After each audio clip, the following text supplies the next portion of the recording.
مشاهدينا الكرام، سلام الله عليكم ورحمة وبركاته، وأهلا ومرحبا بحضراتكم هذه الحلقة الجديدة من برنامجكم سوريا الثورة، حيث في بدايتها وكما تعودت أحيي وأرحب وأجدد التحية ونرفع القبعات إلى هؤلاء الأبطال في سوريا الذين قاموا بثورة اسمها ثورة الكرامة، لا لكرامة السوريين فحسب، إنما لكرامة الأمة العربية والإسلامية، والتي لا زالت تغط في نوم عميق لا تدري أن الأبطال في سوريا قاموا بثورة من أجل كرامتها وعزتها ومن أجل دحر المشروع الصهيوني صفوي في المنطقة.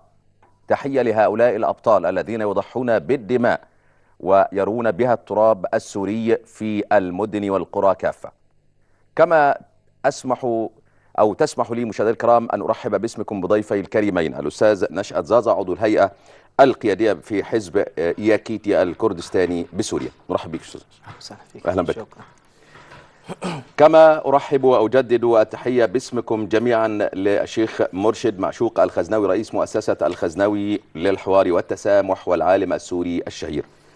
نرحب بك. حياك الله يا أخي، الله يبارك فيك. جزاكم الله خير. وجزاكم. مشاهدينا الكرام، لو سمح لي الأستاذ نشأت أبدأ على خلاف العادة، فضيف اليمين هو الذي يبدأ.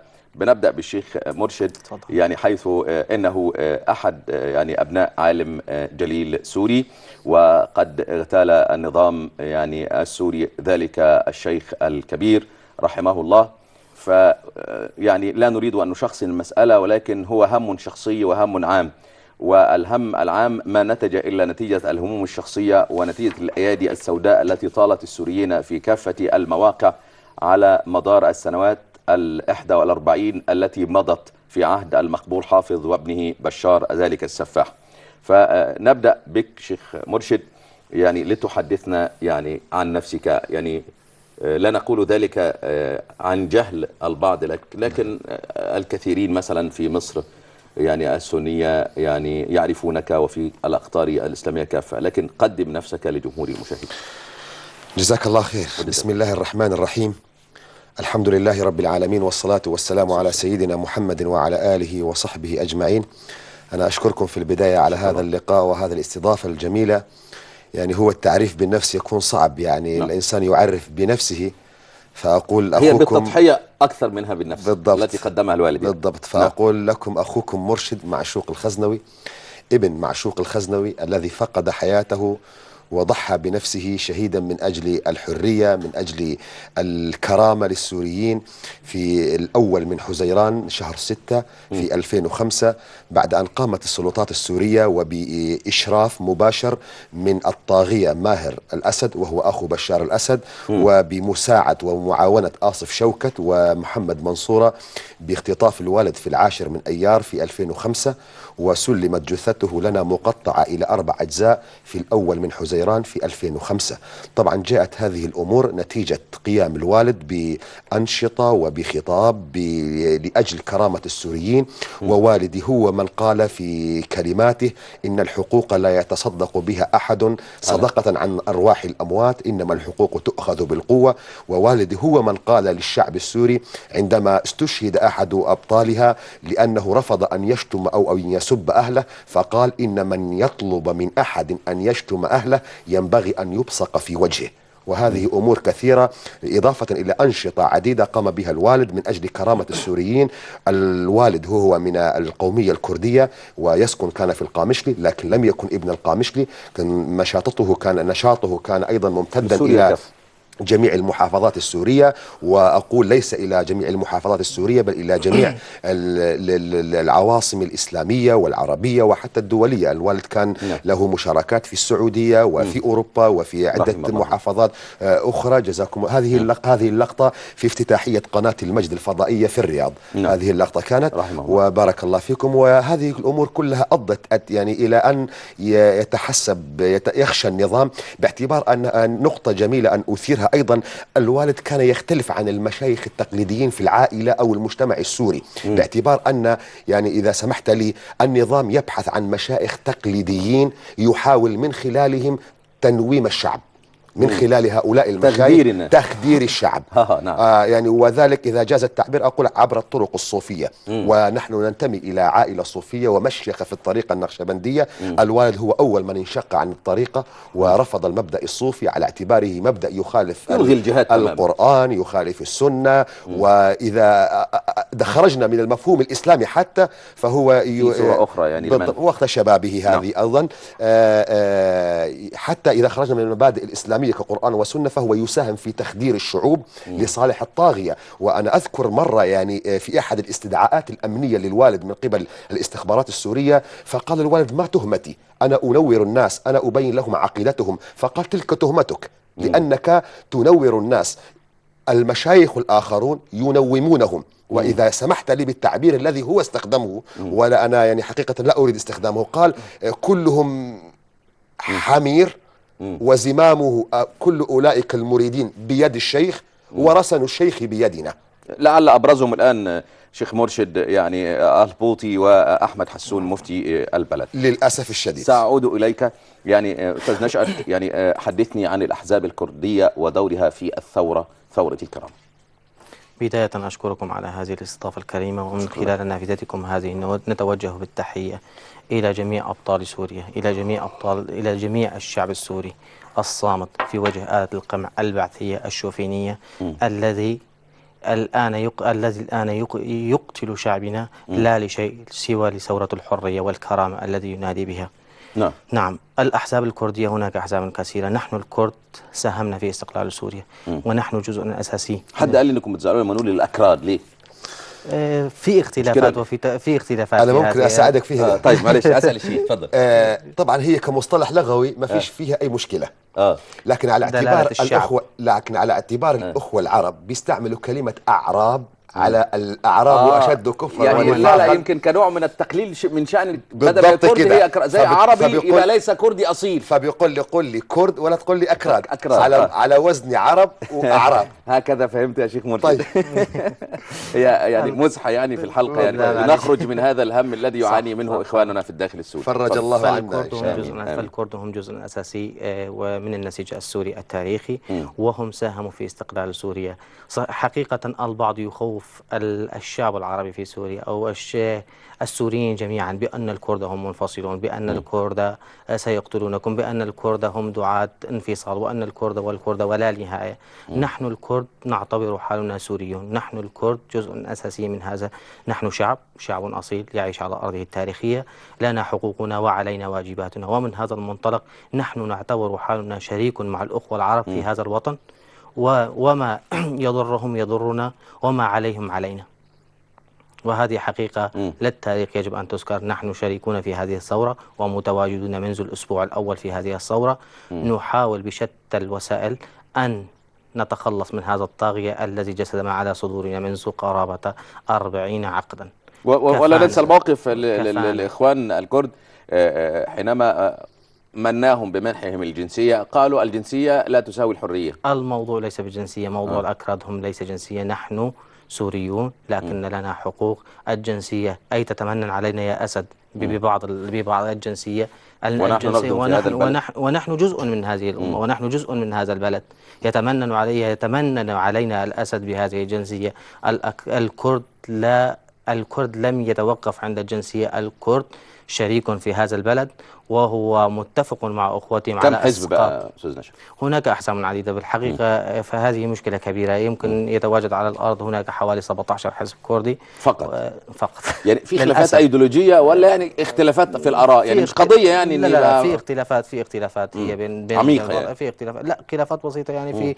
في منهم خلافات شخصية وفي منهم خلافات سياسية أو خلافات بالفكر خلافات في الفكر السياسي. وهذا ما أدت لكن ال17 بيصبوا لصالح الثورة على الأغلب. أغلبية الأحزاب وأجزم هنا بأن الكرد والشعب الكردي كله يريد إسقاط هذا النظام. تمام.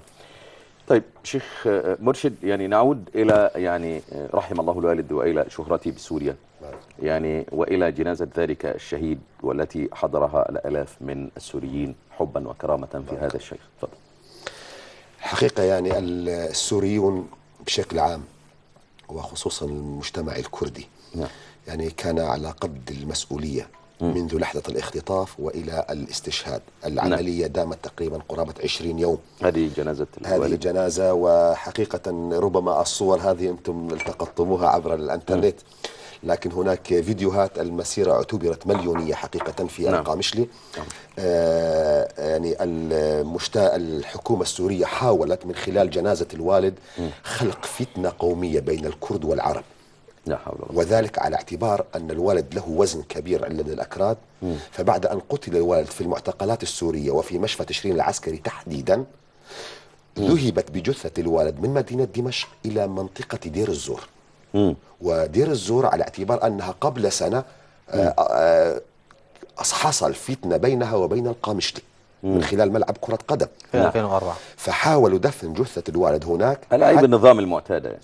على اعتبار يا أكراد الذي قتل شيخكم هم السنة أو العرب الذين اختلفتم معهم. فليس لنا ذنب، لكن كنا حكيمين في هذا. والأخوة العرب والأخوة في دير الزور أثبتوا الوفاء وأثبتوا الرجولة والأخلاق العربية الكبيرة. ونحن نعلم أيضا أنهم ليس يعني بريئون من هذه التهمة. يعني صرحنا بهذا بأن هذا الكلام مرفوض وغير مقبول.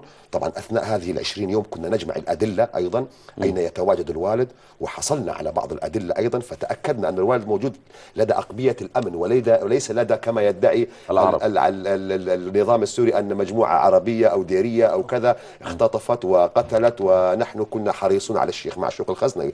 ففعل يعني سلمت نظام جبال من جبنه أن هذه المسيرة المليونية في جنازة الوالد التي شاهدتموها صنع يعني مجلس عزاء آخر في العاصمة دمشق، ودعي إليها كبار المسؤولين عبر التلفزيون. عزاء رسمي بقى. عزاء رسمي في الشيخ مسجد يقول لك عندنا مسجد عمر مكرم مش عارف مسجد ايه، بيروح الراي يقتل القتيل ويمشي بجنازته. يمشي لا هم بيقتلوا القتيل ويبكوا عليه. ومن يعني قتلوا الحسين وبكوا عليه. ومن جبنهم أيضا، ومن يعني أستطيع أن أقول من يعني اسمح لي في التعبير هذه ربما لا تناسب زي الديني، من حقارتهم أيضا أن يتصلوا بي ويقول نريدك أن تحضر في هذه تتلقى العزاء من كبار المسؤولين. من كبار المسؤولين. فرفضنا هذا الأمر قطعا. ونحن استلمنا يعني أنا اختطفت أيضا في يوم بعد ما فعل بالوالد برضه. يوم 31 أنا اختطفت أنا وأخي الشيخ مراد الخزنوي من دمشق وأخذنا إلى دير الزور بدون أن نعلم. في دير الزور سلمت لنا جثة الوالد. لا حول ولا قوة. يعني احنا اختطفنا من دمشق إلى دير الزور. في دير الزور اكتشفنا أن الاختطاف لماذا؟ حتى نبتعد عن عالمنا، عن أصدقائنا، عن أحبابنا، حتى تثير الجماهير. تثير الجماهير. وتفضلوا هذا جثة والدكم وإكرام الميت دفنه، ورجاء لا تثيروا الفتن. وحتى الآن لا نعرف القاتل ولا نعرف الجاني، الأمور جاري البحث عنها، والبقاء لله. وحنشوفكم بعد يومين ثلاثة في نستكمال القضية.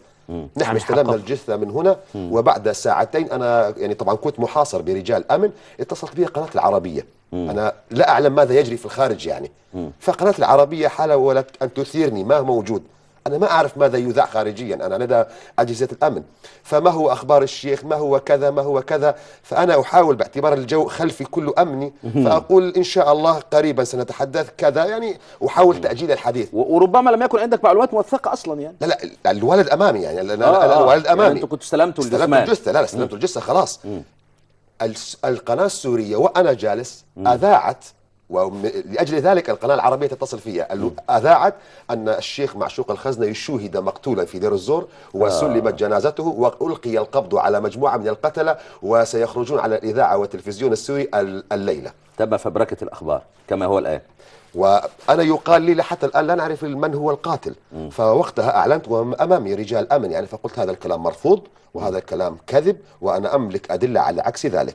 أنا بعد أن انتهيت من مراسم العزاء والجنازة بعد يومين أنا طلبت إلى دمشق، وأمام قاضي التحقيق الأول في دمشق وهو خالد حمودة يعني، وطلب مني أن أقيم دعوة على الممثلين أو المهرجين الذين جاءوا بهم حزب البعث والسلطة على التلفزيون أنهم قتلوا الشيخ معشوق، أن أدعي عليهم. فذلك رفضت، على اعتبار ما أمتلك من أدلة طلبت من هو الجهة التي تدعي عليها، فقلت ماهر الأسد.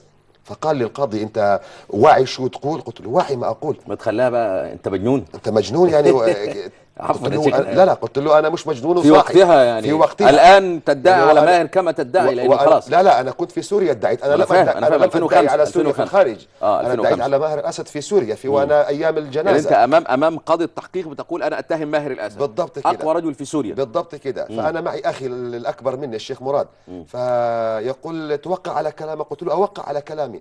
قال لي انت رجل عصبي، انا بدي اتوجه على اخوك يا شيخ مراد، ماذا تقول؟ قال لا اقول اكثر مما قاله مرشد. الله اكبر. فوقعت انا واخي على الاتهام. على اوراق الاتهام لماهر الاسد، والقضيه اقفلت ولا الى الان يعني مقفله. لكن لم يصيبك سوء شيخ مرشد؟ أنا استلمت، أنا بعد مقتل الوالد أنا استلمت مكانه في الخطابة والإمامة. بيرضوك يعني؟ يعني لا أنا المسجد هو مسجدنا، يعني ليس مسجد سلطة. يعني مسجد العائلة، مسجد الوالد يعني بناه وبيبي، ليس مسجد الوالد اللي يعني مسجد الخيرين هو يعني مسجد بناه، لله يعني، مسجد لكن لله. لكن تقصد أنه طالما بني بكم لا يتقاضى أقصد شيئا لا من أقصد السلطة. لا غير مرتبط بالأوقاف. نعم. يعني ليست له ارتباط بالأوقاف، مش موظف عندكم؟ مش موظفين عند الدولة ولا نقبض رواتب من الدولة. فاستلمت الخطابة على اعتبار مسجد الوالد كان مسجد مركزي لتجمع الناس، مسجد جامع يعني. مسجد جامع. فكنت أخطب فيه، خطبت فيه خطبتين فقط، وصدرت بحقي مذكرة منع من الخطابة في جميع مساجد سوريا.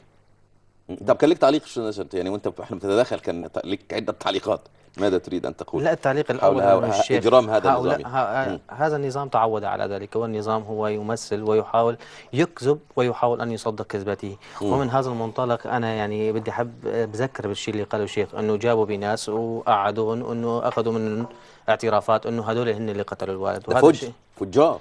حاليا يتبع النظام نفس الأساليب الذي كان يتبعها مع افراد، يتبعها مع الشعب كله. هي الاساس، يعني بده يجيب ناس. وعلى اساس سوريا ما فيهاش ناس بتفهم اصلا. يعني انت فاهم، يعني بيعتبر سوريا مجموعه قطيع من الاغنام، ليس لهم عقول، ليس فيهم اساتذه الجامعات ولا علماء ولا اطباء ولا مهندسين ولا مفكرين ولا نخبه ولا حاجه. النظام يحاول ان يروج دائما روايته، وهذه الروايه ان ياتي بناس وهؤلاء هم الارهابيون وهؤلاء هم المندسون كما يفعلها الان، وياخذ اعترافات بانهم مندسون وارهابيون وهناك ماردون على القانون، بمعنى لا يوجد شيء. وهذا ما فعله تماما في جنازة الشيخ، أتى بناس وأخذ منهم اعترافات أنه هؤلاء هن اللي قتلوا أبوك. ده بيقال أنه بيهدد الناس ببناتهم وزوجاتهم، يبقى مثلا الأمن موجود عندهم. قول الكلام ده على التلفزيون وإلا نغتصبهم دلوقتي. مش بيهدد، بيساوي. مش بيهدد، بيفعل هو.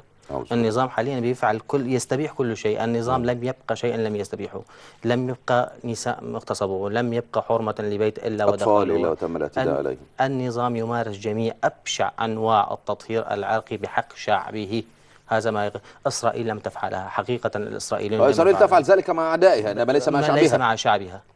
طيب شيخ مرشد، يعني عايز أتوقف دقيقة واحدة عند يعني قضية اغتيال الوالد، ثم أنتقل إلى الهم العام بقى وهم سوريا. بالضبط. يعني كيف أثر فيك اغتيال الوالد؟ أنا يعني حقيقة كنت بعيد عن الشأن السياسي العام يعني. وأنا كنت في الرياض، أنا أعمل وأدرس في الرياض يعني عند المشايخ، ومنشغل في همي اليومي في تحصيل العلم. لكن هذا الأمر أنا أفهمت منه، وكانت وصية الولد أيضا يعني أن تبقى الرسالة، يعني الرسالة لا تموت بموت أصحابها. فهذه أثرت فيها كثير حقيقة، وكان من فضل الله سبحانه وتعالى. يعني أنا أول موقف أدخل فيه وشاهد والدي، ووالدي يعني عزيز علي جدا، يعني له فضل بعد الله سبحانه وتعالى. يعني الوالد له فضل كبير علي في تربيتي، في معاملته الجميلة. ظهر الإنسان حقيقة إذا ما فقد الوالد كسر ظهر الرجل. حقيقة كان كذلك الوالد. أو يعني شاهدته فجأة بعد أن لم أراه 9 أشهر. غادر الرياض، كان في زيارة لي تقريبا 9 أشهر، فوجدته مقتولا ووجدته مجزأ إلى 4 أجزاء. يعني أنا ممثلا بنفسه يعني بجسده. يعني كنت أتصور أن لا أتحمل هذا الموقف، لكن سبحان الله يعني من فضل الله عز وجل علي أن من علي بالصبر، واستقدرت أن أستجمع قواي وأن أتحمل المسؤولية في اللحظات. يعني لا يعني إنما الصبر عند الصدمة يعني بعد يومين أو 3 هي الأمور حتنسى يعني الأمور حياة حتمشي، لكن هي القضية في الساعة الأولى والدقيقة الأولى والأيام الأولى. فسبحان الله كان من فضل الله سبحانه وتعالى عليه هو الصبر علي وعلى عائلتي. أنا حتى لدرجة أنا لم أدخل الجنازة إلى إلى بيت العائلة. أنا أخذتها نعم. من دير الزور إلى المقبرة. كم طلب مني أمي أو أخواتي أو إخوتي أن نلقي عليه فقط نظرة، يعني نظرة الوداع. نظرة الوداع. فأنا منحتهم من تلك، لأن الحالة لم تسمح أن أسمح لهم يروا بأن بهذا يلقي هذا المشهد يعني. وسبحان الله، يعني حتى الله سبحانه وتعالى من عليهم أيضا بالصبر، يعني فرضوا، وهذا من فضل الله عز هذا قضاء وجل الله. يعني. طيب. فأنا استكملت المسيرة سؤالي بقى ووعدت الوالد يعني حقيقة معنويا بيني وبين الله سبحانه وتعالى. قلت إذا كان أن النظام السوري كان يخاف حنجرتك، فالحنجرة بإذن الله باقي وستكتمل المسوار إن شاء الله. لماذا كان يجب على الشعب السوري أن يثور؟ الشعب السوري كان عليه أن يثور ليكفر عن خطأ، وهذا الخطأ أنا بتصوري يعني كبير جدا، وهو أنه هو من صنع الدكتاتور أولا. الدكتاتور لا يولد من بطن أمه دكتاتورا. الشعوب بنومها، بسكوتها، بخنوعها، بذلها، هي التي تصنع الدكتاتور، ببعدها عن ربنا وبعدها عن ربنا، فتسلم رقابها إلى ذلك الظالم وتسلم نفسها لذلك الطاغية. والقرآن الكريم مليء بشواهد من هذا الأمر. عندما نتحدث يعني نتصفح في القرآن الكريم، فقصة فرعون موسى تشهد يعني تصرخ أمامنا. نعم. فرعون موسى لم يولد من بطن أمه دكتاتورا، ما قال أنا دكتاتور. هو جاء إلى قومه فحصهم، وجدهم ربما يعني يقبلون ما يقول، فقال يعني لا قبلها لا أعلم لكم من إله غيري حسب علمي، حسب معرفتي. يا أهل مصر يا أهل مصر ليس لكم رب سواي. قال هذا الكلام حتى إذا خرج من بين المجتمع: لا يا فرعون، أنت قائدنا، أنت ملكنا، نحبك نقدرك، لكن أنت لست إلها، أنت لست ربا. كان من الممكن أن يتراجع فرعون فيقول: شكرا، أنا ما كنت أعرف، جزاكم الله خيرا، رحم الله امرأ أهدى إلي عيوبي، أنا كنت أظن نفسي أنني إله لكن ما كنت أعلم. لكن عندما وجد الشعب كله نائم، عندما وجد الشعب كله راقد، قالوا: إذا وقفوا، أنا ربكم الأعلى. وهذا الذي حصل معنا. نحن من صنعنا الدكتاتور، ولا بد اليوم أن نكفر عن خطئنا فنسقط الدكتاتور. هذه أولا. النقطة الثانية، في مثل يؤيد كلامك شيخنا. تفضل. أنت في مصر تقول لي يا فرعون إيش فعلك؟ بالضبط كده. أنا ما لقيت حدا يرمني أو يردني. بالضبط، المصريين بتقولوا كده. فالشعب السوري كان مضطرا أن يكفر عن ذنبه من هذه الناحية. ومن جهة ثانية، هذا النظام لم يبقي أي كرامة للسوريين، لا في دينهم، لا في أخلاقهم، لا في حياتهم، لا في اقتصادهم. لا إله إلا بشار. يعني نحن شاهدنا يعني ما كان يطالب فيه فرعون، ما كان يطالب فيه فرعون، شاهدناه على شاشات التلفاز. عناصر الشبيحة تعتقل الناس، تجبرهم: من ربك؟ استغفر الله، فيقولون بشار. أعوذ بالله. شاهدنا مساجد تقصف في زمن التوحيد يا شيخ، في زمن التوحيد. يعني أيام فرعون لسه ما كانش موسى جالهم، يعني هو فرعون قال كده وكانش لسه موسى بعث. لكن الآن وفي وللأسف الكبير، يعني ما لا أدري ماذا سيقول هؤلاء أمام ربهم سبحانه وتعالى غدا يوم القيامة. نشاهد عمائم هي بيضاء في المظهر لكنها سوداء حقيقة. تبرر تلك التصرفات، تبرر تلك التصرفات. كيف يبررون يا شيخ؟ يبررون ماذا يقول البوطي وحسون وغيره؟ يعني أنا يعني حسب ما سمعت منهم يقول: أنتم من تستفزون الأمن حتى يطالبوكم بذلك، فأنتم المخطئون أول. على اعتبار أن الآية القرآنية تطالب الناس لا تسبوا على الضحية، لا على الجلاد. على اعتبار الآية القرآنية تقول لنا: لا تسبوا آلهة الناس فيسبوا الله عدوا بغير علم. فأنتم تبدأون الاعتداء على رجال الأمن، فيحق لرجال الأمن الدفاع عن نفسهم وأن يقولوا ما يقول. وهذا الكلام غير مقبول شرعا، وهذا الكلام غير مقبول شرعا. إذن هم اعترفوا بكفر رجال الأمن سلفا. للأسف هناك يعني عمائم ومستفيدة، وهذا الأمر ليس خاصا بحالة سورية وليس خاصا بهذا العصر. هذا الأمر كان متواجدا دائما. كان هناك علماء يستفيدون على رقاب الناس، لا يخشون الله. سمي علماء سوء، سمي علماء سلطان، سموا علماء شرطة يعني. وهذا حتى كان حاصل في زمن النبي صلى الله عليه وسلم. من هم المنافقون؟ المنافقون أناس في ظاهرهم مسلمون وفي بواطنهم كفرة، لم يدخل الإيمان في قلوبهم حقيقة. وهؤلاء كذلك في ظاهرهم مسلمون، في ظاهرهم علماء، لكن في قلوبهم لم يدخل الإيمان الحقيقي في قلوبهم. الذي يدخل الإيمان الحقيقي في قلبه لا يخاف البشر، يخاف الله. نعم. الذي يدخل الإيمان الحقيقي في قلبه يؤمن بما يريده الله ورسوله لا ما بما يريده الطاغية. الله يقول ولا تركنوا إلى الذين ظلموا فتمسكم النار. النبي صلى الله عليه وسلم يقول أعظم الجهاد كلمة حق عند سلطان جائر. النبي صلى الله عليه وسلم يقول سيد الشهداء اثنان حمزة بن عبد المطلب ورجل قال إمام ظالم فنصحه فقام الظالم فقتله. فهؤلاء يعني لم يدخل الإيمان الحقيقي في قلوبهم، لم يلمس شغاف قلوبهم للأسف يعني. وهؤلاء طب نعود للفرعون بشار.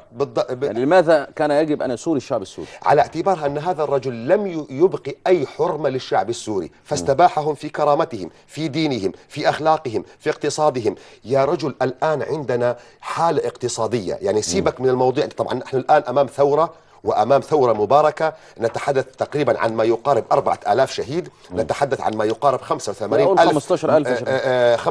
ألف معتقل 15,000 وأكثر على على اعتبار لا يوجد عندنا على الأرض، لا يسمح لنا بإحصاءات يعني ومؤسسات، وربما أكثر. وهناك مفقودين لا تعرفون أين هم، ربما هم في أعداد القتلى. وأمامنا ما يقارب من 20 أو أكثر من لاجئين أجبروا على العيش على الحدود التركية أو اللبنانية أو الأردنية.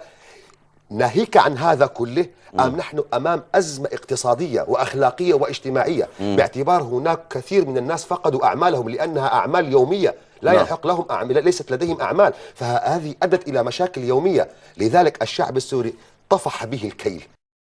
40 سنة 50 سنة هو صابر، يقول إنا لله وإنا إليه راجعون، هذا قدرنا لنصبر.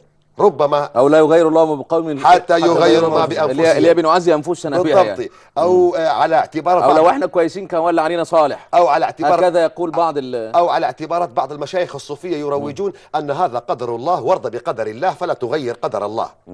يعني الحاكم الظالم هو قدر قدره الله عليك، وأنت عليك أن ترضى أيها المواطن أن ترضى بقدر الله، وبالتالي لا يجوز لك أن لا تعترض على حكم الله فتغير قدر الله. يعني يحاول ترويج مفهوم أنك لابد أن ترضى بهذا الطاغية، أرضى بالدنيا في يعني السوريون أدركوا خطأ ذلك، وأدركوا أن ليس هناك من يبكي عليهم.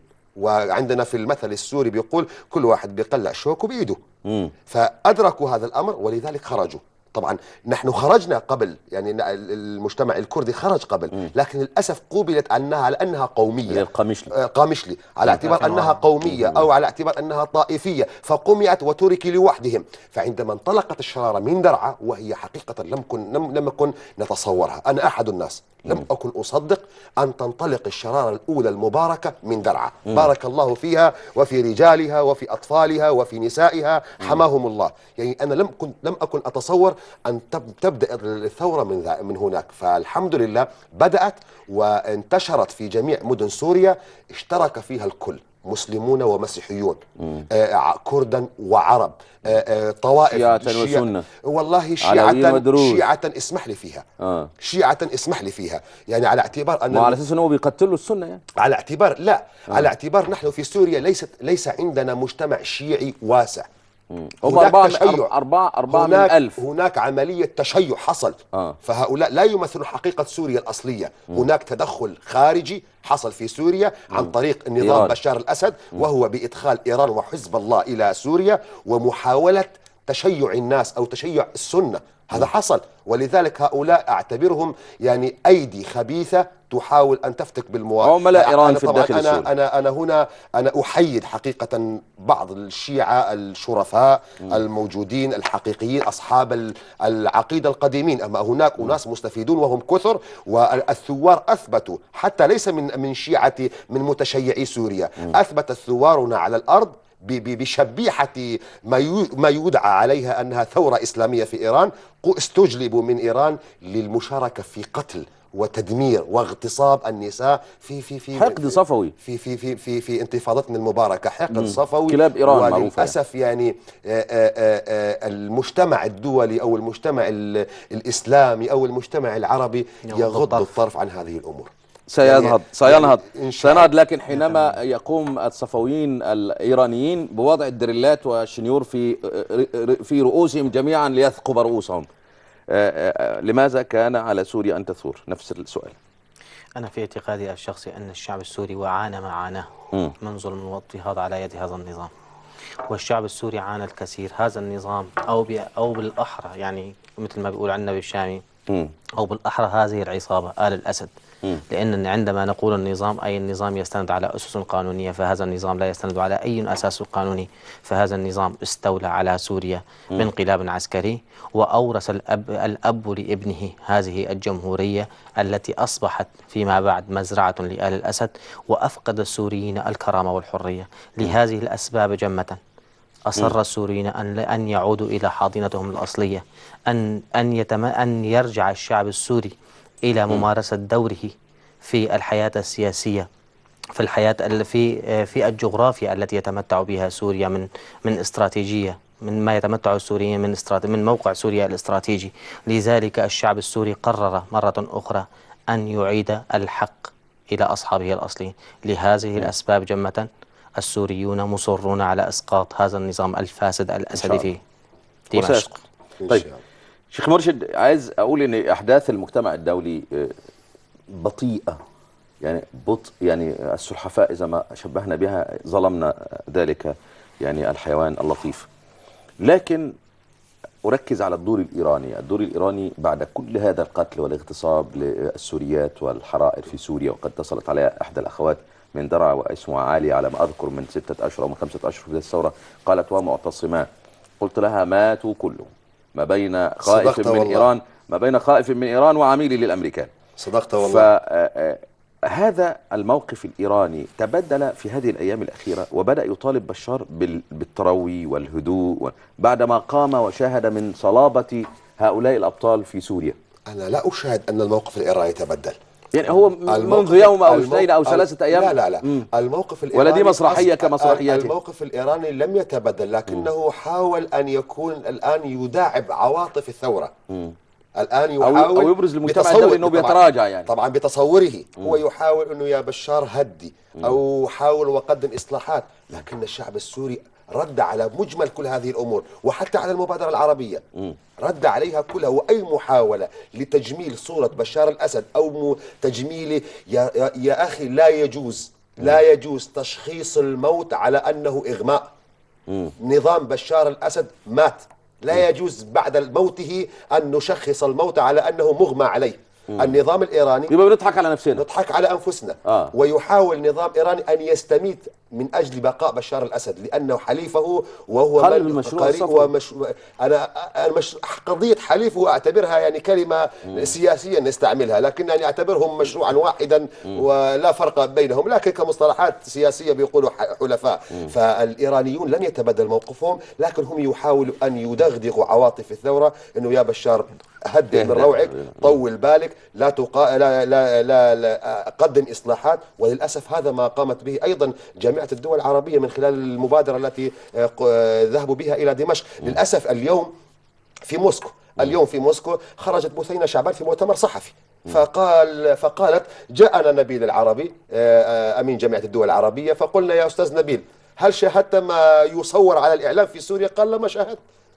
لأنك يا نبيل العربي ذهبت إلى بشار من المطار إلى القصر الجمهوري، لم تحاول أن تنزل إلى الميادين، لم تحاول يعني السفير الأمريكي والسفير الفرنسي أشرف من نبيل العربي، لأنهم زاروا الناس على أرض الواقع بعد زيارة بشار. للأسف طبعا أنا يعني قضية الشرف هذه يعني احنا بنقول موقف كموقف، ليسوا كأشخاص. نعم كموقف. أنا بقول موقف فلان أشرف بكثير، لأنه زار هذا وذاك. ولو أن الموقف الأوروبي والأمريكي أيضا خجول مخزي، يعني وهم يبحثون عن مصالحهم. قضية حقوق الإنسان هذه أكذوبة، هذه أكذوبة يحاولون بها الدخول والحفاظ على مصالحهم. قضية الدموع التي تنزل لأجل حقوق الإنسان والديمقراطية والكلام اللي أنتم بتقول الكبير ده، هذا الكلام كله الاستهلاك الخارجي ما له أي قيمة، لا يساوي ثمن لكي يمرروا مشروعاتهم كتب به. هذه أكذوبات، الحقيقة تختلف عن ذلك. الآن شبابنا على الأرض طالبوا بحماية دولية.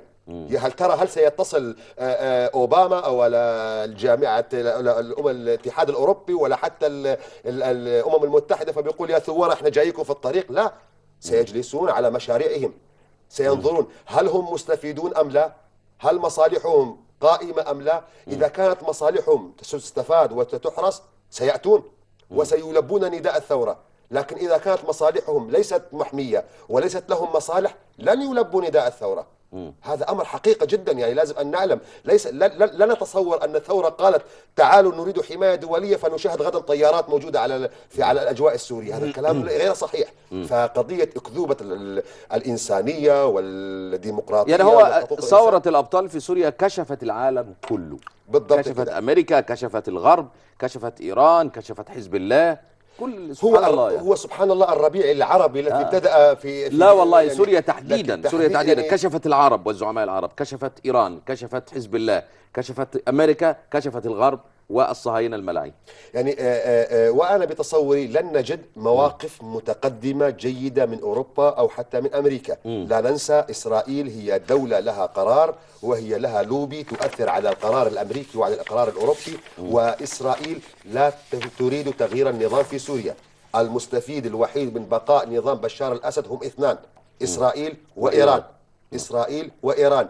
المعارضة السورية أو الشعب السوري غير قادرين على أن يخدموا إسرائيل. أفضل من خدم إسرائيل على وجه التاريخ هو نظام حزب البعث وعائلة بشار الأسد. الحدود الوحيد الذي لم يزعج نتنياهو ولا عملية استشهادية واحدة. لا بالعكس كان بيقتل من يقومون اتركك من عمليات استشهادية. حتى إزعاج بطلق، حتى إزعاج بطلقة. أنا كان لي أقرباء يخدمون على الحدود في الجولان، كانوا ممنوعون من استخدام السلاح، ليس استخدام كحرب، مع البارودة بدون خزنة، ممنوع حتى لا يزعج أي جندي إسرائيلي بجانبه، حتى لا يزعج الصهاينة. فالمستفيدون من هذا الأمر حقيقة إسرائيل لها استفادة كبيرة، وهي لها لوبي ضاغط على القرار الأمريكي وعلى القرار الأوروبي، لا ننسى هذا الشيء. وكذلك إيران حليفة للأمريكان والصهاينة، وإيران كذلك متحالفة. يشتموا بعض قدام الإعلام. ولكن يعني أنا إذا قلبت الآية فأقول تحسبهم متفرقون وقلوبهم جميعا. يعني إذا جاز التعبير، يعني على اعتبار أنها آية قرآنية. أستاذ نشأت، يعني تهمة الطائفية جاهزة لتكميم أفواه الداخل السوري. يعني النظام هو الذي يتخندق بالطائفية وبالنهاية يتهم الشعب بالطائفية. ماذا تقول في هذه التهمة؟ في اعتقادي الشخصي الشعب السوري أسقط كل الرهانات التي كان يعول عليها النظام. بدليل إلى الآن الثورة السورية عندما انطلقت في بداياتها وإلى هذه اللحظة، الشعب السوري والشعارات الذي يرددونها الثوار بأن الشعب السوري واحد والنظام يعول على ذلك، والنظام فشل في ذلك وإلى الآن وسيفشل دائما، لأن الشعب السوري يعيشون كأخوة وهم متحابون متضامنون على إسقاط هذا النظام. ليس هناك نعم هناك طوائف في سوريا، هناك قوميات في سوريا، لكننا كلنا متعايشون على هذه الأرض منذ التاريخ، ولنا ماضي مشترك ولنا حاضر مشترك. ولهذا هذا التعويل الذي يعول عليه النظام فاشل لا محال. أنا بس إذا سمحت لي تعليق على قضية الطائفية. طيب هرجع إليها بعد الفاصل. مشاهدينا الكرام ناخد فاصل ونعاود تعليق الشيخ مرشد الغزداوي حول الطائفية، وكان سؤالي له بعد الفاصل.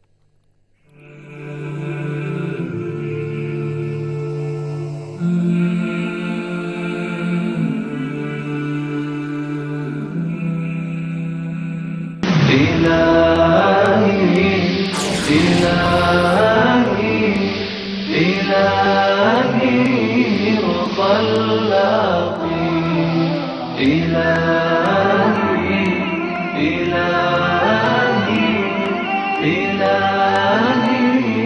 وخلاقي، إلهي وخلاقي وحرزي وموئلي إليك. صفا بالتوحيد تصفو حياتك.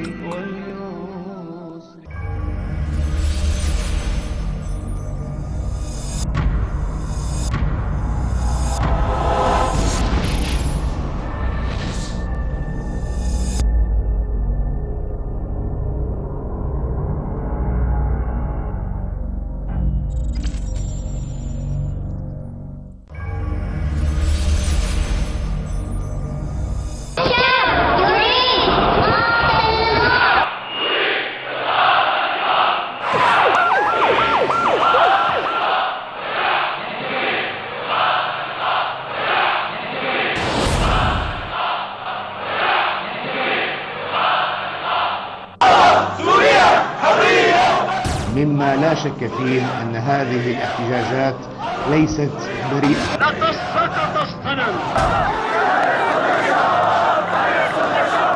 هذه ليست ثورة عفوية. من كان يؤمن بالله واليوم الآخر فليقل خيرا أو ليصمت. هناك أشخاص من كافة الدول في الخليج ومن دول عربية أخرى وتم اعتقالها وكان لها دور في الأحداث الأخيرة، ويجب أن نفصل بين المطالب الشرعية التي رأيناها في عدة مدن والمظاهرات المسلحة التي ظهرت.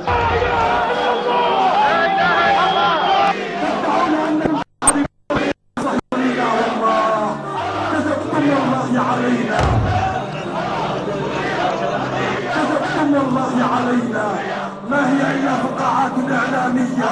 الشعب السوري اليوم ولله الحمد سينتفض في كل المحافظات في الساحل والوسط والجنوب والشمال.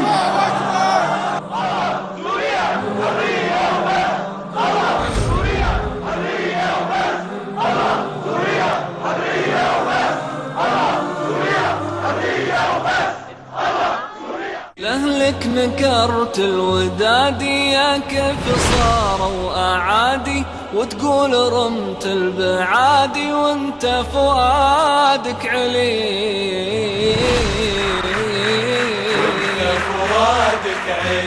يعني صدق حتى هذا الكوس الأبله هذا يتصور أنه بعيد عن يدي.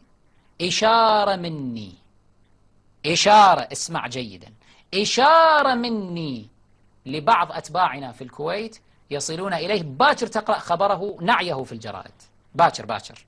أهل الحق يعتزون بالحجج الواضحة والبراهين الناصعة، وأهل الباطل يردون عليهم بالإرهاب وتهديدات التصفية الجسدية.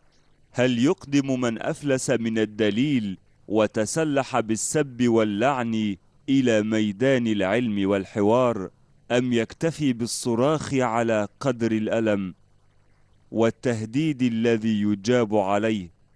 فأبشر بطول سلامة يا شيخ محمد الكوس. قناة صفا الفضائية تعلن تحديها العلمي لمراجع الشيعة عامة والتيار الشيرازي خاصة، لا سيما بوقهم في لندن للمناظرة عبر الأقمار الصناعية في برنامج كلمة سواء. للتواصل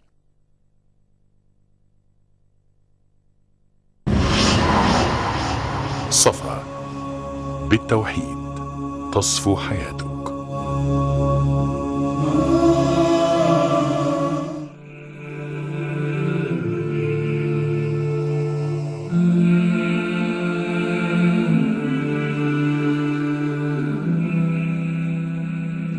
أجدد التحية لحضراتكم مشاهدينا الكرام، سلام الله عليكم ورحمة وبركاته. كما أجدد لضيفي الكريمين الأستاذ نشأت زازا عضو الهيئة القيادية في حزب ياكيتي الكردستاني، نجدد لك التحية. شكرا.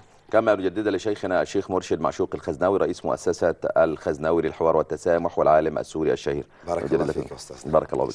كان قبل الفاصل لك تعليق على كلمة الطائفية. موضوع الطائفية حقيقة كنت أريد أن أعلق عليها، أن الطائفية هي كوجود هي موجودة، لكن وهي يعني فزاعة يحاول النظام أن من خلالها أن يخترق المجتمع السوري، فيتوجه إلى الأقليات أو إلى الطوائف فيقول أنا الذي يحميكم، أنا الذي يحرسكم، فلا تنضموا إلى هذه الثورة التي سوف أو إلى هذا التمرد إذا يعني حسب كلماته التي سيكون من بعد خرابهم. وللأسف يخذل بالطائفة بالضبط. وللأسف يعني احنا وجدنا أن هذا الكلام كان عند الطوائف، ونحن انتهينا من ورشة يعني اليوم عقدت أيضا في القاهرة، يعني كانت تيارات أهل السنة والجماعة متواجدة، وأصدرنا يعني بعد اختتام ورشة عمل ما يسمى بها العلويون. فمن وقع عليه وعلى أنها لن نحاسب الناس على طوائفهم، لن يكون هناك مسلك انتقامي لكم، اطمئنوا إلى هذه النقطة، مبادئنا الإسلامية سمحة لا تسمح لنا بذلك. الله سبحانه وتعالى في القرآن يقول ولا تزر وازرة وزر أخرى. يعني هناك مبادئ كثيرة، ما عندناش مظلوميات، ما عندناش احنا أهل السنة ما عندناش مظلوميات، وهذا بيان أصدر اليوم ووقع عليه يعني مجموعة من الشخصيات أو المنظمات يعني في سوريا كأهل السنة والجماعة. الشيخ عدنان عرعور من خلال ابنه الأستاذ صهيب عرعور يعني كان موجود ووقع عنه. أنا وقعت عن مؤسسة الخزنوي للحوار والتسامح والتجديد الديني. جماعة الإخوان المسلمين وقع عنهم الأستاذ ملهم الدروبي. رابطة العلماء السوريين وقع عنهم الدكتور مجد مكي. مؤتمر العلماء لنصرة القضية للشعب السوري وقع عنهم الدكتور منير الغضبان. فهذه وثيقة أصدرت وغدا ستودع لدى جامعة الدول العربية. يعني موضوع الطائفية هي فزاعة، كنت أريد أن توضيح هذه الحقائق. يعني النظام يكبل بها الطرف السني لا أكثر ولا أقل. بالضبط من الآخر بالضبط. يعني. طيب نرجع لإيران شيخنا. يمكن زميلنا أحمد شعبان معد الحلقة يعني ونحن نتحدث عن إيران وقلت أنه موقفها بدأ يتراجع قليلا، فحضرتك قلت أن هذا لم يتراجع ولم يحدث. وعلى ذكر تصديق كلام الشيخ، معنا وثيقة كان الأبطال في تنسيقية حي الميدان بدمشق، هي على الهواء مباشرة وممهورة بخاتم يعني أصل يعني إيراني يعني عسكري مسكوه هو يعني شبيح وسفاك دماء وطائفي وحاقد وصفوي وكلب وعميل. ويعني قولوا ما شئتم على هذه الصورة، يعني نسيبها لكم دقيقتين ولا دقيقة، يعني قولوا عن هذه الكلاب الصفوية. ريحتنا يا شيخ، يعني احنا المشايخ احيانا نخجل من يعني لا فانت عنا وعنك بارك الله فيك. احنا سايبينها بس عشان المشاهدين الكرام يعرفوا ماذا تفعل ايران، وعشان الايرانيين اللي بيتصلوا عليا يشتموني، واخد بال حضرتك، يقول لك ايش دليلك ان ايران في سوريا وبتقتل في اخواننا؟ اهي قدامنا ايه، وسيبوها كده شويه يا اخواننا بعد ذلك يا عمر. ايران لم تتغير ابدا، ايران تحاول ان تدر الرماد في عيون الشعب السوري من خلال تصريحات هنا وهناك، لكن ايران المستفيد الوحيد من هذا النظام، وايران حاضنه للنظام الاسدي وهو المعقل الوحيد. هلالها الشيعي هينتهي عندهم. هذا هو. يعني الناس مش فاهمه ان الابطال في سوريا، الابطال في الشام، هلال الشيعي اللي هو دولة إسرائيل الكبرى. أنا أقول هذا رأيي الشخصي في اعتقادي. دولة إسرائيل الكبرى من الفرات إلى النيل، مكتوبة على الكنيست، من الفرات إلى النيل. من سيحقق هذه الدولة الكبرى للصهاينة هم الصفويين الشيعة. الهلال الشيعي هو دولة إسرائيل الكبرى. إذا سقط هذا النظام تغير الشرق الأوسط كله كامل. لأن سوريا هو الأساس والخلاع الأخير لهذا الإرهاب الدولة. يعني إلى جانب ما أذعناه من وثائق مشاهدينا الكرام، هناك فيديوهات كنا قد أذعناها مرارا وتكرارا على شاشة صفا وهي على الإنترنت ستجدونها. يعني لا ننسى أيضا يعني ولا بد أن نكون مؤمنين بفضل الله عز وجل وعلى بمنن الله عز وجل على الإنسانية. يعني ربما الآن الأمور محتدمة في سوريا، لكن لا بد أن نكون مؤمنين أن قريبا الأمور ستحتدم في طهران. والشعب كثير من هناك يعني أنا حقيقة التقيت ببعض الأناس يعني هم شيعة لا يفهمون من تشيعهم شيئا بالأسف. يعني لا استعبدهم المعممين، استعبدهم، لا يفهمون من أمورهم شيئا. وأعتقد أن هناك ثورة أيضا في وجه أولئك الناس، أحبارهم ورهبانهم، أتمنى ذلك، هم أرباب لهم يعني. بالضبط كده. لأن طالما حتى لما قام عدي بن حاتم الطائي رضي الله عنه قال ما عبدناهم رسول الله، قال يعني ألم يحل لكم الحلال ويحرم لكم الحلال تلك عبادتهم إياهم. نعم. يعني تواصلوا معنا مشاهدينا الكرام عبر الهاتف الذي ستجدونه على الشاشة، يعني مع ضيفينا الكريمين في هذه الحلقة من سوريا الثورة، والتي أضاءت بضيفينا يعني نصر الله الأبطال في سوريا، نصر الله الأبطال الذين ينصرون أمتهم ولا تدري أمتهم أنهم يقومون بصد مشروع الشر الصهيوني صفوي عنها كافة. فيا أمة الإسلام قومي لنصرة هؤلاء الأبطال، لأنهم لا يدافعون عن حريتهم فقط، إنما يدافعون عن مشروع بيت بليل ضد أمتنا لتدمير عقيدتها برعاية صهيونية ودعم أمريكي غربي. فهي حرب وصراع حضارات، قلب هذا الصراع للحضارات الآن في الشام. لاحظوا الحروب الصليبية كانت في الشام، لاحظوا دحر التتار كان في الشام، وكل هذا جاء بخيانات من الشيعة قبل ذلك ابن العلقمي، وكذلك الدولة العبيدية الخبيثة ما سميت زورا وكذبا الفاطمية.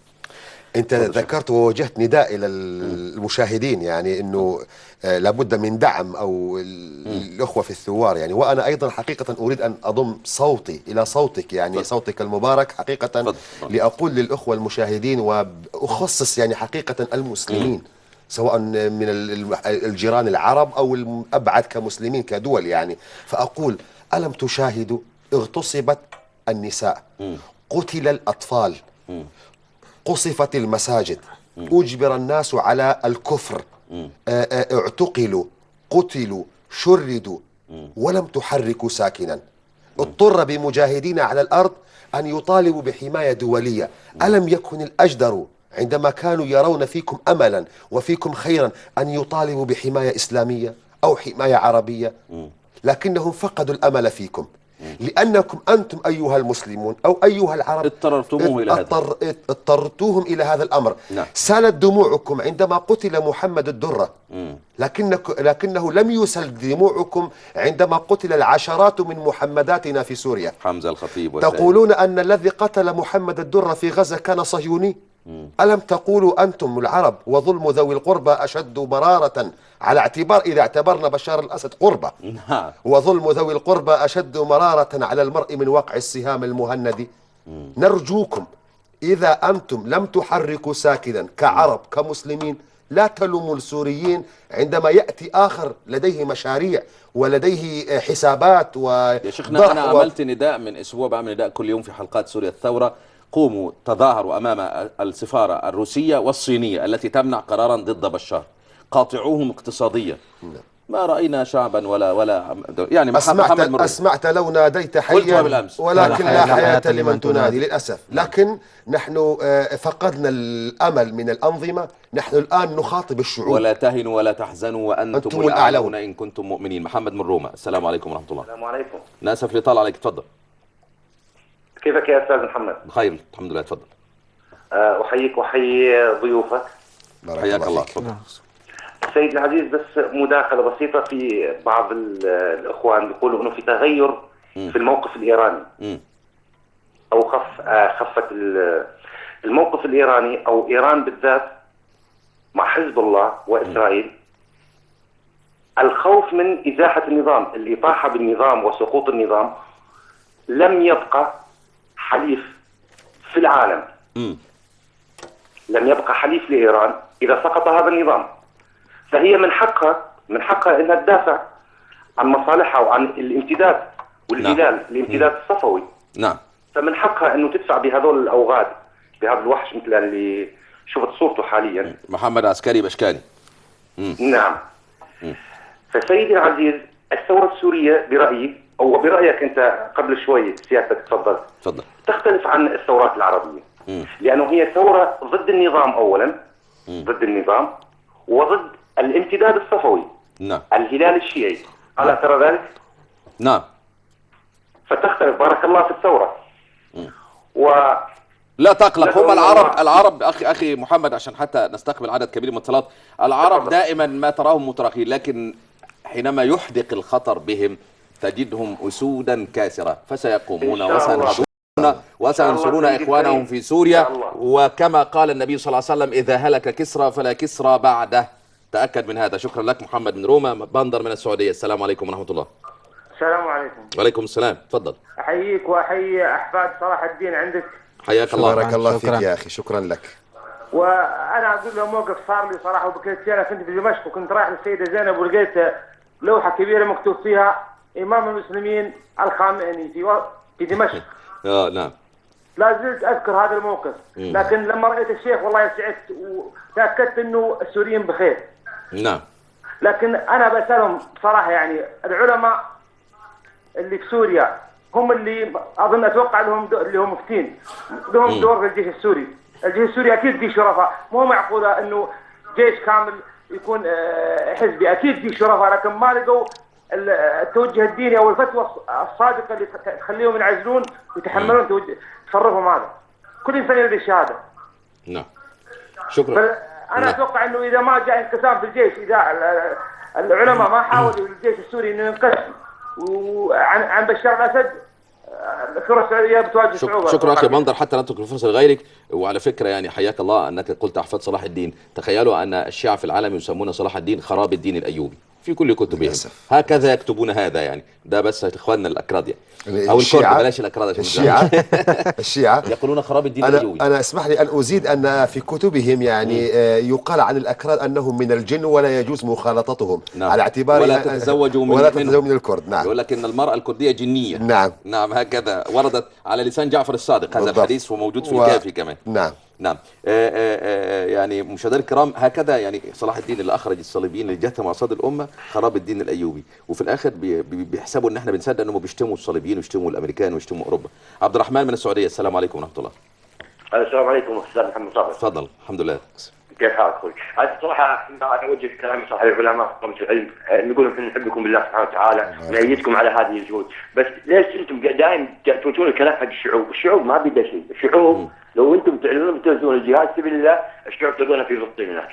بس لا تنسون كلام الشعوب تتمنى ان تروح ان الجهاد سبيل الله، بعدين ايش انا بس سؤال يعني هل الانتظار الله سبحانه وتعالى ورسوله امرنا بالانتظار ولا ناخذ بالاسباب حتى يخرج لنا الصالح ما يجي منتظر او يخرج لنا صلاح الدين الايوبي؟ يجب ان نعمل. الله سبحانه وتعالى يقول لما تقولوا ما لا تفعلون، فالله سبحانه وتعالى يدخل الناس الجنه بالعمل ويدخلهم بالنار بالعمل ليس باللسان. فاتمنى من مشايخنا وعلمائنا يعلنوا للجهاد، الله سبحانه وتعالى يعلم الخير والشر والاعمال بالنيات. جزاكم الله خير. وجزاكم. ابو ريان من السعوديه، السلام عليكم ورحمه الله. السلام عليكم ورحمه الله. وعليكم السلام، تفضل. حتى عليك بالخير يا استاذ الصادق. يعني اخفض صوت التلفزيون يا اخي ابو ريان عشان بس نسمعك اسرع يعني، تفضل. اتمنى لكم التوفيق حقيقه، واشكركم على هذا الاجتماع الطيب الذي يهدف الى تجمع الامه العربيه والاخوه وكسر همه الشيعه الصفويه. نعم. وجزاكم الله خير. شكرا ابو ريان من السعوديه. شيخنا لو لك تعليقات على الاتصالات وكذلك الاستاذ. انا فقط يعني قضيه تعليقين بسيطين يعني اذا جاز لي. هو الاخ بندر نحييه وقال يعني لابد من العلماء ان يصدروا فتوى.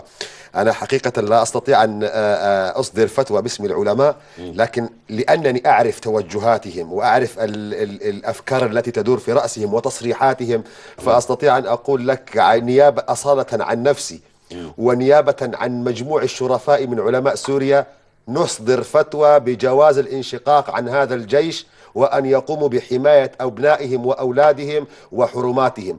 هذه الفتوى موجودة. دون عرضه. هذه الفتوى موجودة. أنا أتحدث بها أصالة عن نفسي، لكن لأن الأخلاق لا تسمح لي أن أصدر يعني بأسماء الآخرين. أنا أستمع إلى الشيخ عدنان عرعور وهو أيضا من الناس. فيصل من السعودية، السلام عليكم ورحمة الله. أخ فيصل. السلام عليكم. وعليكم السلام، تفضل. بالله لو سمحت يعني احنا كنا نسمع الشيخ يقول إن الشعوب يعني احنا نألم كما يعلمون. نعم. لا يعني هل ان يعني الحكام العرب فمثلا خادم الحرمين الشريفين كان يألم مما يحدث للشعب السوري، وفي ذلك سحب السفير. نعم. يعني سحب السفير. لماذا سحب السفير؟ سحب السفير من المناظر يعني والله العظيم انا الان ما اقدر اتكلم يعني من اللي انا اشوفه. يا شيخ اليهود ما عملوا بشار الأسد. نعم. والشيء الثاني إنه يعني الإعلام يقول الشبيحة. هؤلاء من الشبيحة؟ هؤلاء إيرانيين يعني من الجيش الإيراني في لباس مدني. لماذا لا تسموا الأشياء بأسمائها؟ سميناها يا أخي. نحن نتحدث دائما ونقول هذا يعني، نقول حرس الثوري ونقول أن الحرس الثوري أصلا مقيم في الغرف العمليات للجيش السوري لقتل إخواننا واغتصاب أعراضنا، كما قال الشيخ منذ قليل، قال أنهم يغتصبون أعراض نسائنا أتوا من وعرضنا الآن هوية أيضا. نعم. شكرا فيصل من السعودية. منصور الكويت، السلام عليكم. السلام عليكم. وعليكم السلام. وعليكم السلام. يعطيك العافية يا أخ أحمد. شكرا الله لك، تفضل. أمسي عليك وأمسي على ضيوفك أخوي. الله يبارك فيك، حياك الله يا أخي. يا اخوي والله العظيم حنا مع السوريين ومع الثوره السوريه، وحنا والله محتاجين قلوبنا على اللي بسوريا، بس يا اخوي مشكلتهم السوريين الله يصلحهم اللي برا يا اخوي ما يتفقون على راي واحد. والله العظيم حنا نتمنى امنيه انهم يتفقون على راي واحد مثل ما اتفقوا اخواننا الليبيين على راي واحد. حنا والله ودنا انهم يتفقون. محتاج قلوبنا يا اخوي كذا ما تقدر تقول محتاج قلوبنا عليهم يا اخوي اللي داخل يا اخوي. والله العظيم حاسين يا اخوي اللي قاعدين نشوفها بالقنوات العربيه والجزيره والبي بي سي يا اخوي. روح شوف القنوات الثانيه قناه العالم يا اخي قاعد تكذب نصها قاعد يكفي يا اخوي. والله كذب يا اخي ما ادري شلون يا اخوي. يا اخي ليس بعد الكفر ذنب يا اخي. يكذب مثل ما يريد. كذب نصه يكفي والله، كذب نصه يكفي يا جماعه. والله كذب نصه يكفي. اي وعلى القنوات الثانيه الشيعيه يا اخوي قاعد يكذبون العالم دولي. والله قاعد يكذبون ذا العالم دولي. يقول ماكو شيء بسوريا. شلون ماكو شيء والعالم قاعد تذبح كل يوم؟ وشلون فهموني انا بفهم بس يا شيخ تكفى بس جاوبني. والشيخ رد عليك اخي منصور قال لك ليس بعد الكفر ذنب، فيكذب يعني ما ضر الشاة تلقى بعد ذبحها. عندنا في سوريا بيقولوا اذا قيل للحرام احلف قال اجى الفرج. اجاك الفرج، وعندنا نفس المثل. شكرا منصور. الكويت. عمر السعوديه. السلام عليكم. وعليكم السلام ورحمه الله وبركاته. تفضل يا اخي. كيف حالك استاذ؟ بخير الحمد لله. الله يحفظك. بس اذا كنا نبغى يعني الدول الاجنبيه والغربيه تتدخل في امورنا، فهي لازم يكون لها مهر عشان تتدخل في الدول. أكيد. يعني زي ليبيا مثلا عندها بترول وعشان كيف تتدخل، لكن سوريا معلش ما عندها ثروات يعني يعوضون او ياخذون زياده عما يدفعون يعني. ما يكفيهم، ما يوجد. سوريا فيها رجالها وراح تقوم برجالها ان شاء الله، وان شاء الله يتقون عليهم باذن الله الواحد الاحد. شكرا. من هنا شكرا اخي عمر. يعني كثرة الاتصالات حتى نتواصل مع عدد كبير. ابو مريم السعوديه. يا ابا مريم. السلام عليكم. ابو ماجد السلام عليكم. السلام عليكم. وعليكم السلام. مساك الله بالخير محمد. مساك الله بالخير. تفضل. حمسي بالخير على الضيوف اللي عندك. بارك الله فيك. حياك الله يا اخي. واقول احنا معكم والله. الشعب السعودي قياده وحكومه وشعب والشعوب الخليج العربي كلها معكم والله. واحنا والله مقصرين. نستحي واحد ولا يتكلم مداخله عن سوريا. لا احنا لم نقدم شيء لسوريا، فاعذرونا وسامحونا على تقصيرنا والله. بارك الله فيك. شكرا. ابو ملهم السعوديه. السلام عليكم. عليكم السلام ورحمه الله وبركاته. تفضل. والله يا اخوي احنا زي ما قال اخويا من السعوديه اللي قبل يتصل انه احنا محروقين على اخواننا في سوريا، والشبيحه هذول في معلومه بيقولوها الايرانيين والشيعه انه في من ضمنهم من ابناء السنه من الشبيحه. نعم. ويا ريت تصححوا لنا وانتم اعلم مننا. نعم. وانا اقول الله ينصركم ان شاء الله. لكن يا ابو ملهم ليس اقل من الدعاء ان تدعوا لاخوانكم، ليس اقل من ذلك. الله ينصركم ويوفقكم بارك الله فيك. معكم. بارك الله فيك. عبد الله من السعوديه. السلام عليكم. عليكم السلام ورحمه الله وبركاته. تفضل. اتمنى من الثوره السوريه اذا نجحت ان يعرفون اعدائهم وان يدقوا خشومهم. بالنسبه لصلاح الدين وهم يسبون عمر وخادم وليد وصلاح الدين رموز الاسلام، ما انفتحوا بلاد الاسلام. شكرا. فيصل السعوديه. السلام عليكم. وعليكم السلام اخ محمد. يسعد لي مساك. اسعد الله مساك. تفضل. ويسعد لي مساء احفاد صلاح الدين والشعب السوري. بارك الله فيك يا اخي. يا اخي نحن الشيخ الخزنوي الله يرحمه هو رمز من علماء سوريا والعالم الاسلامي. بصراحه انا ما عم بمدحه ولا عم بزكيه على الله. نعم. بارك الله فيك.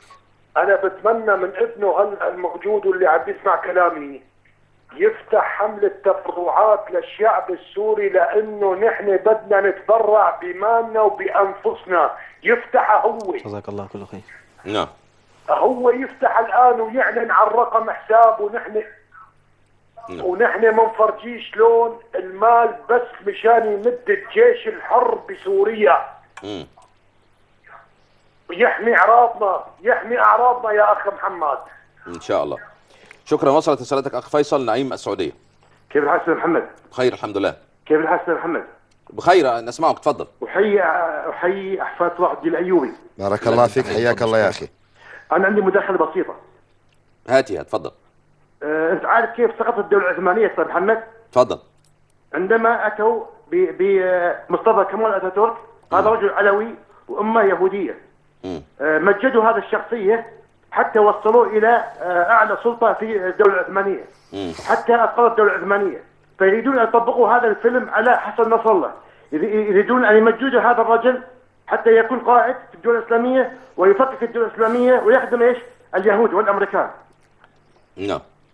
وإلي شارون قال في مذكراته أن الشيعة لا يشكلون خطر على مستقبل أمن إسرائيل. وضابط إسرائيلي يقول في مذكراته عندما دخلنا في جنوب لبنان، يقول هذا الكلام لحاخام يهودي، يقول عندما دخلنا في جنوب لبنان وجدنا مساعدات كبيرة وغير محدودة من الشعب، مساعدات غير محدودة. فقال الحاخام اليهودي لهذا الضابط، قال بالحرف الواحد يا أستاذ محمد، قال الشيعة أحبابنا قديما، هم ساعدونا في إسقاط الدولة العثمانية وساعدونا في الحروب الصليبية ضد صلاح الدين الأيوبي. يا أخي نعيم، اقرأ مذكرات شارون، أخطر رجل يعني أخطر رجل قتل المسلمين شارون. في مذكراته صفحة 77 هتلاقيها على الإنترنت، يقول لن يكون لنا مع الشيعة عداء في يوم من الأيام، فهم دائما على مدار التاريخ أصدقاء لنا ننفذ من خلالهم مخططاتنا. هذا في صفحة 77. شكرا لك نعيم. يعني معنا محسن. السلام عليكم. عليكم السلام، كيف الحال اخوي؟ خير الحمد لله، تفضل. السلام لك ولاخوانك الموجودين.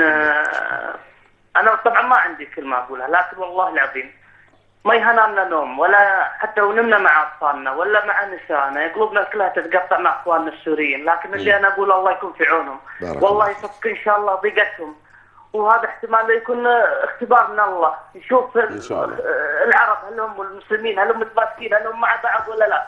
ولكن يشهد الله لا ليل يمر علينا ولا شيء، لكن والله ما عندنا الا الدعاء، ولكن احنا جاهزين بمالنا باجسادنا لاخواننا يا اخي، حتى لو صلينا والله دمعتنا مع السجاده، ولكن ندعي لاخواننا ان شاء الله الله ينصرهم ان شاء الله والامام ان شاء الله. هذا شكرا محسن على شعورك لاخوانك في الداخل السوري. نوقف الاتصالات قليلا معلش عمر، يعني لناخذ تعليق ضيوفنا. يعني أنا حقيقة يعني أنا عاجز عن الشكر عن الاتصالات التي جاءت وعبرت عن هذا كل يوم هكذا. يعني بارك الله في الأخوة، يعني الأمة كلها متضامنة معكم. الحمد لله يعني. الحمد لله، إذا لازلنا بخير. نعم، إذا لازلنا بخير والحمد لله. لكن ليس هناك قناة شرعية يستطيع من خلالها الشعب المسلم في العالم كافة، مش هقول لك العرب بس، فلتكونوا أنتم التعبير عن فلتكونوا أنتم إن شاء الله. بارك الله فيكم. ولذلك أنا أقول للإخوة الذين يحترق قلوبهم، أنتم أمامكم يعني حديث النبي صلى الله عليه وسلم: من رأى منكم منكرا، هذا الحديث مشهور. فنحن نعلم عن طريق الجغرافيا والبعد أنكم ربما لا تستطيعون تغيير المنكر بيدكم، لكن ليس أقل أن تذهبوا إلى علمائكم إلى وجهائكم بلسانكم فتشرحوا لهم القضية وتطالبوهم، هذا من ناحية. فإذا عجزتم عن ذلك فليس أقل بدعائكم بينكم وبين ربنا عز وجل بأن تطلبوا من الله النصرة لأخوانكم، وهذا الحمد لله شيء مبشر وجدناه يعني عند الأخوة على حسب الاتصالات. وأنا أقول للأخ أيضا فيصل، في عندنا سوريا بيقول لك سوريا ليس عندها بترول يعني، وبالتالي لا حقيقة يعني هذه ربما معلومة خاطئة. سوريا من أغنى دول المنطقة أو الدول العربية، يعني هناك موارد لا تحسب هل هناك عندها بترول أم لا. الموارد تحسب بعدة أشياء. سوريا عندها بترول، وسوريا عندها ساحل مليء بالفواكه والتجارة البحرية، وعندها الجزيرة السورية ملأة بالذهب الأبيض، الذهب بالضبط. لكن هناك تجارة، أقصد أنا القطن والقمح والشعير، هذه أيضا ثروات. فسوريا لها يسال لها لعاب الآخرين. سوريا غنية بمواردها الحمد لله، بما بارك الله سبحانه وتعالى أرضها، ويسال لعاب الآخرين لها، ولكن إن شاء الله يعني ربنا عز وجل سيحمي سوريا من أخ فيصل. يعني قال افتح حساب وحملة تبرعات، حقيقة هذا الأمر يفكر فيه يعني، لكن أنا لا أقول لك اجمع لأنني لست جاهزا لحساب تبرعات الآن، لكن إن شاء الله سيكون هناك اتفاق مع بعض الأخوة إن شاء الله قريبا لفتح حسابات لجمع التبرعات. يعني عندنا إشكالية الآن، هناك تبرعات تصل إلى الداخل طبعا سرية، هذه لها طرقها يعني وقليلة للأسف، لكن هناك أيضا عوائل مهجرة لا نستطيع يعني حتى على اللباس المستعمل أردنا أن نبعث يعني ألبسة مستعملة، أردنا أن نبعث ألعاب أطفال مستعملة لإخواننا الذين هم مشردون في الخيام. للأسف لم نجد تجاوبا من بعض المنظمات العالمية حتى تستطيع إدخال هذه المساعدات. الشعوب فيها خير وفيها نفس طيب الحمد لله، لكن الآليات هي التي تجعلنا تكبل هذه الأمور، لكن الأيام القادمة تبشرنا بخير إن شاء الله. الأخ المتصل من السعودية، هناك أثار موقف خادم الحرمين الشريفين، حقيقة أشكره على هذه اللفتة، وأنا هنا أحب أن أضيف نعم هناك مواقف مشرفة لبعض الدول العربية، لكنها المواقف حقيقة خجولة، الكويت وقطر والسعودية كانت مواقف خجولة بعض الشيء، لم ترتقي إلى نفس الموقف الذي اتخذ حيال ليبيا.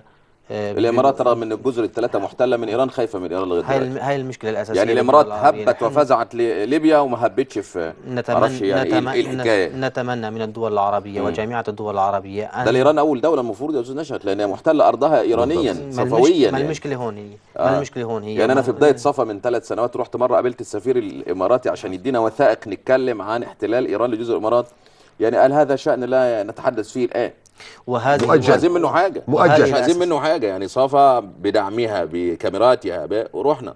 وهذه الحسابات السياسيه هي التي تجعل من هذه الدول لا تتخذ مواقف حاسمة تجاه الشعب السوري والدولة السورية. لهذه الأسباب جمة نود أن يتحملوا الأخوة العرب في الجامعة العربية واجباتهم كما تجب، أن يتحملوا مسؤولياتهم تجاه هذا الشعب الذي انتفض على هذا القاتل المتمرد على شعبه. يجب على الشعب العربي أن يتحمل مسؤولياته أمام الناس جميعا، وأن يكون في مستوى المسؤولية التي تتطلب منه في حماية الشعب السوري ومستقبل الشعب السوري. وأنا هنا بس تعليق بسيط، أنا أوجه نداء الآن من خلال قناة الصفا خصوصا إلى الإخوة في القاهرة.